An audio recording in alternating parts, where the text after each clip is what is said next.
Hi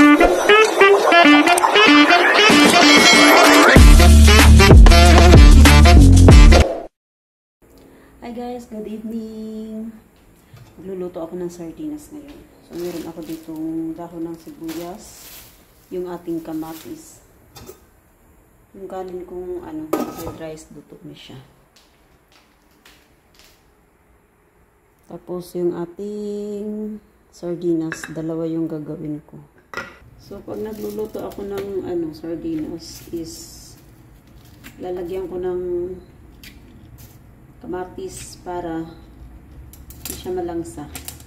Tsaka may lasa talaga siya guys kapag magluto kayo ng na may kamatis. Ang sarap talaga ng lasa. Ewan, ano nga bang meron dito sa kamatis? Ba't masarap siya pag Siguro dahil maasim-asim siya Lang yung ulam namin ng boss ko, sardinas. Meron daw nga pritada kaso gusto niyang baunin bukas. So at least di na ako magluluto ng maaga. Ang ililipat ko na lang kasi siya na mag-iinit dun sa trabaho niya. Yes, alam niyo ba tong t-shirt na tong sinuot ko na to is 20 pesos lang to.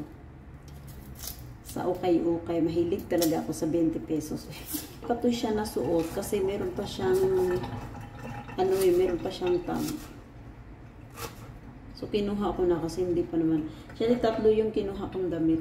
Ay bali bali 4. Yung isa binigay ko sa kapatid ko.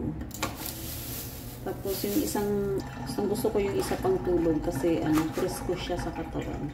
Dahil ako mahilig na ako sa malalaking t-shirt. So, kinuha ko na kasi 20 pesos lang din siya guys. Wala pa siyang kailan ba ako pumuntang Linggo ata yun. Pumunta ako doon sa kapatid ko. Pag nag-aantay ako sa kanila, yung pinagtigilan ko, may mga ukay-ukay. So, una-una, nakatingin lang ako kasi parang hindi ako nagandahan ba. May nakita ako na kinuha nung babae na kinuha niya tapos di naman niya dinampot. Tinignan ko ulit. Maganda siya. Panlalaki. Yung kinuha ko, binigay ko sa kapatid. Akong mga t-shirt kaso lang, sayang 20 pesos lang. Diba? Kasi bibili ka ng mamahal. Although siguro ito nasusuot naman na ito ng mga iba na ito Pero ang ginagawa ko naman kasi is binababad ko tapos ilalagyan ko siya ng mainit na tubig. Tapos nakailang sabon ako 2. Ewan ko na lang kung hindi pa matanggal ang bakterya nun.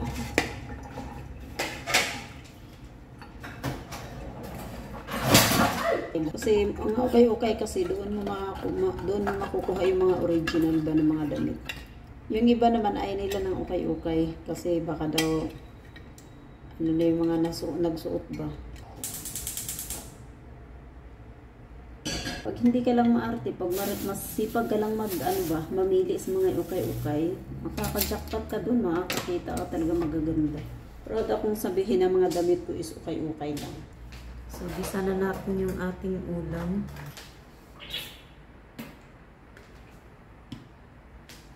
Sino ba diyang mahilig ng mga amo kumakain ng sardinas? Yung boss ko guys, walang pili sa ulam. Yung ating sibuyas.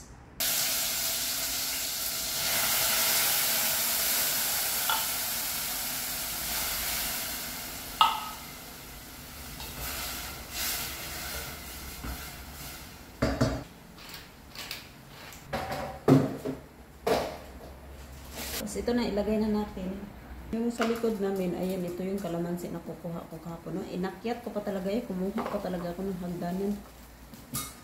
Yung pagkain ko, dami kong sabaw nilagay.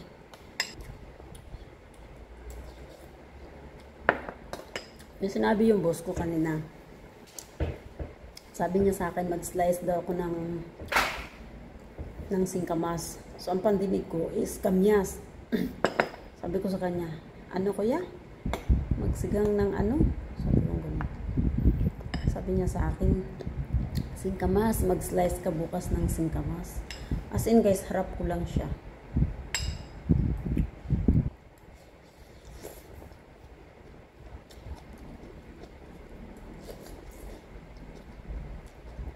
Kaya kailangan ko na talaga magpa-opera sa tenga ko, guys. Nakakaano pa naman ako, kaso lang, kakarinig naman ako. Kaso may time kasi na, pero malakas naman na yung boses ng boss ko.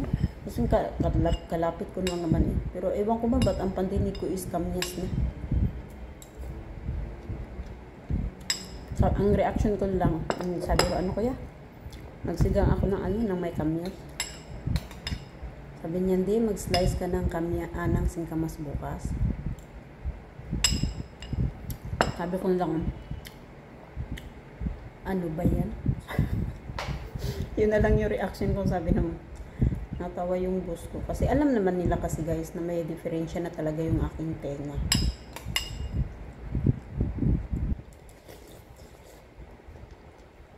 So hopefully,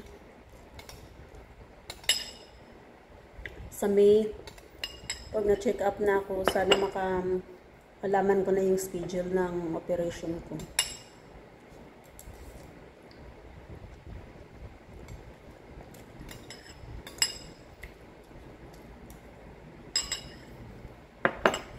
Kasi gusto ko na matapos yung ano ko sa tenga ko eh. Kasi isa yun siya guys na iniisip ko ngayon. Buti na lang yung doktor sinabihan ako na kung hindi ito maano tong tenga ko, baka magiging worse pa pagdating sa ano. Kaya natakot ako.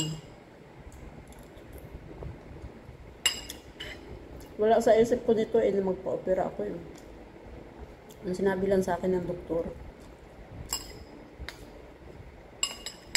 And thanks God naman kasi yung naging doktor ko dito sa ano, kung saan ako nagpa-check up, naging totoo lang siya. Kasi, ang dami nang tumingin dito sa tenga ko guys, wala namang nagsasabing ganun sa akin. As in, siya lang talaga. Bata pa siya na doktor, mabait pa. Sana lahat ng doktor ganun, no? Sabi niyo sa akin, yun lang matutulong ko sa iyo doon sa hospital na yun.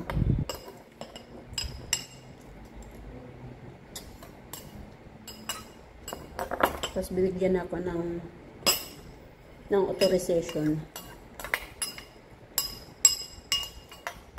So pagpunta ko doon sa PGH is tiningnan lang nila.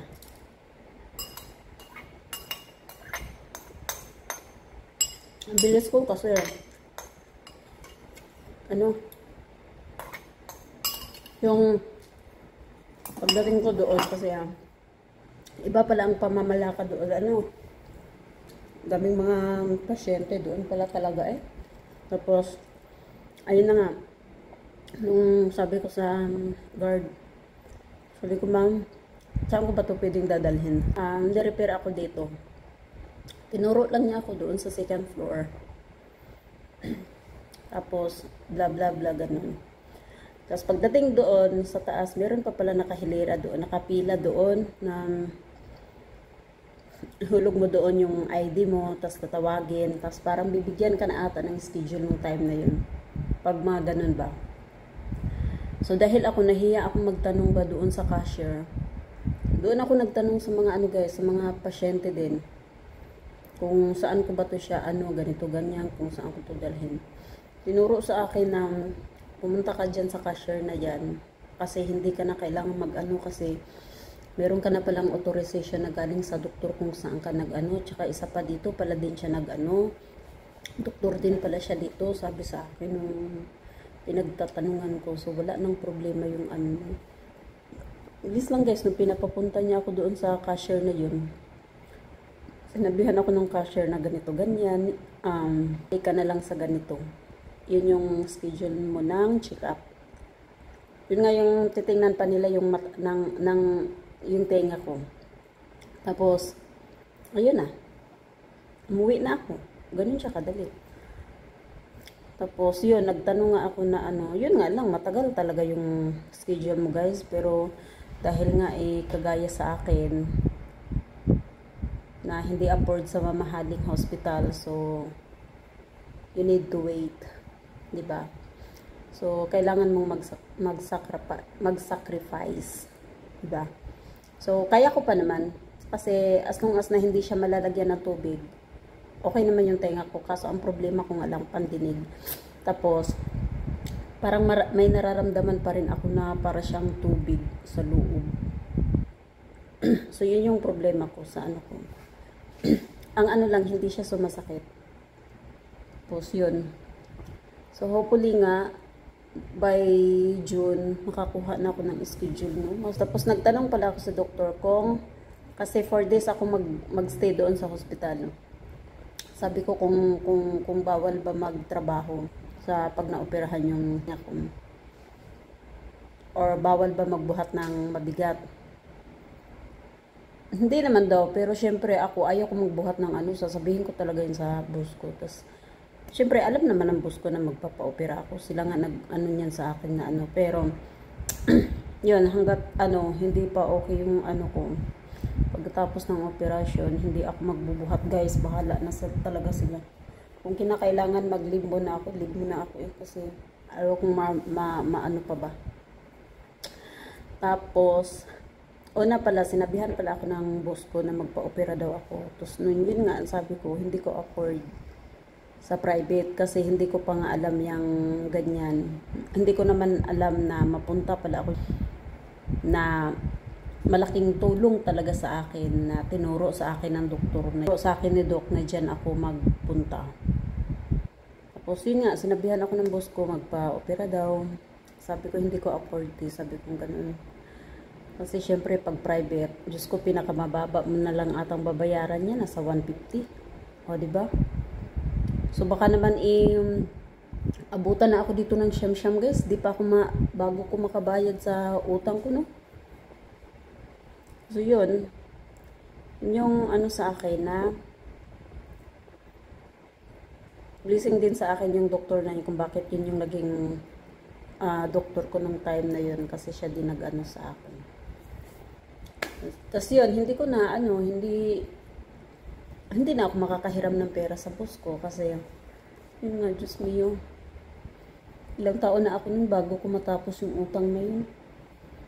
So yan, pagtsatsagaan ko talaga yan guys kahit mag ano ako ng ano. So tiisin ko talaga. Ito may sulat naman na ako. So ipapakita ko na lang doon. Kasi kilala siya, doktor nga siya doon sa hospital na yun. So malamang kilala siya. Kasi nung tiningnan agad yung ano yung papel. Wala na silang sabi-sabi guys. Nagkataon lang talaga na yung doktor ko na yun, doktor din doon sa ano na yun sa YouTube. Na guys, hanggang dito na lang yung aking video. So natapos ko na yung aking pagkain. God bless. Have a good night.